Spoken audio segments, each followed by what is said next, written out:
Opposition parties continue to create a ruckus despite Prime Minister Narendra Modi being present in the upper house for the debate.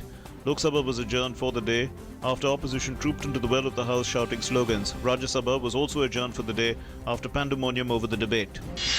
Finance Minister Arun Jaitley today lashed out at the opposition for putting unreasonable conditions for debate on demonetization in Parliament. The Finance Minister said that those parties who were once a part of every scandal in the country are now opposing demonetization.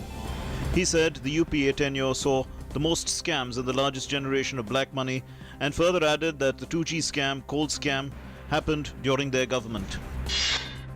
Information and Broadcasting Minister M. Venkaiah Naidu lashed out at the opposition for not letting the Parliament function for so many days in succession. Union Information and Broadcasting Minister also hit out at the opposition for continuous logjam in Parliament. He said that Manmohan Singh has presided over monumental mismanagement for 10 years and is now ironically blaming the NDA government. He appealed to the opposition to be constructive and not obstructive, at least for now.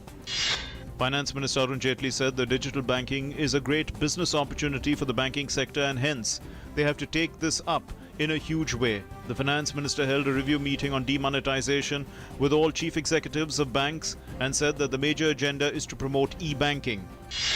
The centre submits an affidavit in the Supreme Court on demonetization and said that it's an attempt to unearth black money stashed over the last 7 decades and reduce the ratio of cash transactions. The centre also asserts that crores of fake currency have become useless and funding of terror groups has been stopped.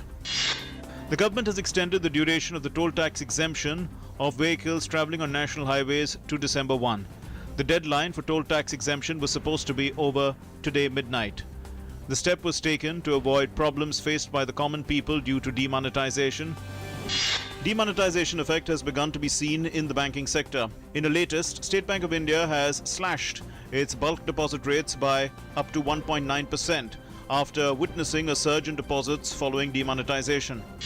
Ministry of External Affairs summoned Pakistan Deputy High Commissioner and issued a démarche, the fourth one this month, on continued ceasefire violations by Pakistani forces. The Ministry of External Affairs spokesperson Vikas Swarup said that India strongly protests against the ceasefire violations which have caused barbaric mutilation of an Indian soldier and the deaths of 2 other soldiers.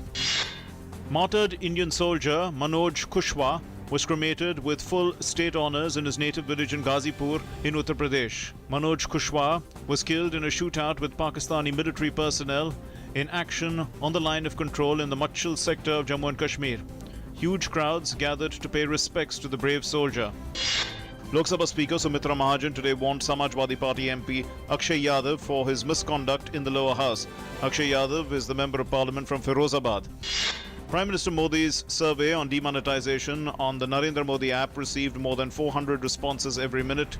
The respondents were from 2,000 different locations, with 93% of them in India. The 5 lakh people who took the survey did so in just about 15 hours. More than 90% of the respondents supported the government's move to tackle black money.